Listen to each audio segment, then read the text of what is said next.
Hope you guys are doing well. Welcome back. So in this video I'm going to show you that how you can use the reminder in MacBook. So let's start. So first of all, what we have to do, we have to open the launchpad, and after going to the launchpad, as you can see here, you will be able to see the reminders option. So we have to click on the reminders option, and after clicking on this here, you will be able to see all the reminders. If you want to add a new one, then for example I want to add the new one, then we have to click here. For example, now we have to provide the, I'm going to write the event, and then after writing the event, if you want to add the notes or anything else, you can also do that, like the what is about and all the things here.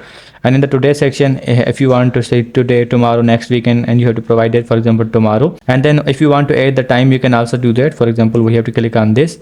So let's select this, and after clicking on this, as you can see, here's the time, at a time or at a location, and the repeat or the priority. All the options are provided here. If you want to add them, you can also do that. For example, I'm going to cut this one, and now if you want to add a new one, or if you want to see the old one show, click on the show. You will be able to see the show, and if you want to hide this, you will be able to hide this. If you want to add a new one, then you have to click on this. Now you can add the new one again, and now you have to provide the notes here. Again, same thing, the today and the date and time, all the locations here, and it will be saved. So in this way you can use the reminders option and add your important things here and in the reminder section. So I hope you guys understand this video, that how you can use the reminder section on your MacBook. So see you guys in the next video.